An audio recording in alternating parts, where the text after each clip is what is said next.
कोलकाता के आरजी कर medical college में एक छात्रा के साथ हुए रेप के बाद हत्या मामले में पूरी देश की राजनीति गरमा गई है। 28 अगस्त को बीजेपी ने कोलकाता बंद का आह्वान किया था और उसने प्रोटेस्ट किए थे, जिसके बाद ममता बनर्जी सरकार उस पर अपना कड़ा रुख अपनाई हुई है। उनकी सांसद एक सियाली घोष हैं, उन्होंने कहा कि बीजेपी सड़कों पर उतर के जो तांडव कर रही है, अब टीएमसी भी सड़कों पर उतरेगी। ममता बनर्जी ने कहा कि रविवार को महिलाएं सड़क पर उतरेंगी और प्रदर्शन करेंगी और वो भी पश्चिम बंगाल यानी बंगाल को बंद का आह्वान करेंगे।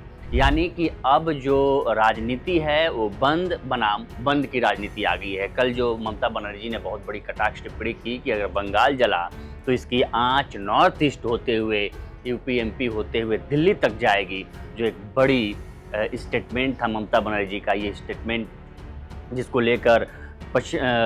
लेकर बीजेपी के कई बड़े नेताओं का स्टेटमेंट, उनका रिएक्शन भी सामने आया है। वो भी हम बताएंगे कि कौन कौन किसने क्या क्या कहा, हेमंत बिस्वा शर्मा से लेके मणिपुर से लेके। हालांकि ममता बनर्जी ने कहा कि जो हमसे इस्तीफा मांग रहे हैं, प्रधानमंत्री से इस्तीफा क्यों नहीं मांग रहे? क्या प्रधानमंत्री ने कभी यूपी में जो इतने बड़े कांड हो रहे हैं उनसे इस्तीफा मांगा? क्या मणिपुर में इतना बड़ा विभत्स जिसको पूरी दुनिया में उसकी मार हुई, क्या प्रधानमंत्री ने वहाँ से इस्तीफा मांगा?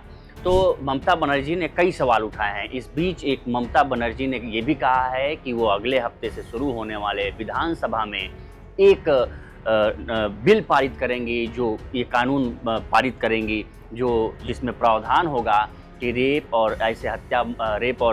के बाद हत्या ऐसे मामलों में रेपिस्टों को जल्द से जल्द मृत्युदंड की सज़ा सुनाई जाए, 10 दिनों के अंदर ये सज़ा सुनाई जाए। और इस प्रावधान को वो विधानसभा में लेके आएंगी और राज्यपाल के पास भेजेंगी। उन्होंने कहा कि अगर राज्यपाल इसमें देरी करते हैं तो दिल्ली में बैठकर प्रदर्शन करेंगी, उनके खिलाफ प्रोटेस्ट करेंगी। ये ममता बनर्जी का बयान था। उन्होंने कई तरीके से बीजेपी को घेरा और कटाक्ष किया। उन्होंने पुलिस को भी धन्यवाद दिया कि कैसे पुलिस ने इस पूरे बंद को अच्छे से हैंडल किया। हालांकि पुलिस की कार्यशैली पे भी सवाल उठे, बीजेपी नेताओं ने कार्यशैली पे सवाल उठाए हैं कि बीजेपी नेताओं को प्रताड़ित पुलिस के द्वारा किया गया। लेकिन आप बंद के आह्वान के दौरान कई ऐसे सारे वीडियो आए जिसमें कई प्रकार के दोनों तरफ से, एक तरफ से अपना तरफ से वीडियो शेयर किया गया, उसमें दिखाया गया कि पश्चिम बंगाल टीएमसी के कार्यकर्ता कैसे हैं। दूसरे पक्ष में बीजेपी ने शेयर किया, उसमें दिखाया कि उसके कार्यकर्ता उदंड नहीं हैं, वो शांतिपूर्वक प्रदर्शन कर रहे हैं और जो पश्चिम बंगाल बंद का आह्वान हुआ है वो अच्छे से अपने तरीके से कर रहे हैं। लेकिन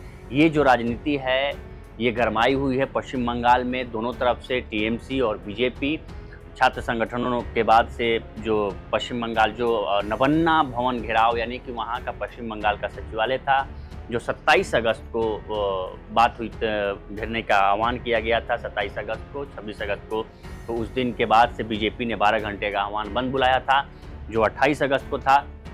इसी को लेकर ममता बनर्जी ने कहा कि ये बंगाल को जलाना चाहते हैं। अगर बंगाल जला तो इसकी आंच नॉर्थ ईस्ट होते हुए, उत्तर भारत होते हुए दिल्ली तक पहुंचेगी और इसके लिए पश्चिम बंगाल में ममता बनर्जी सरकार ने भी रविवार को बंद का आह्वान बुलाया है। तो फिलहाल इस वीडियो में इतना ही। बाकी देश दुनिया की तमाम खबरों के लिए बने रहें लोकमत के साथ। नमस्कार।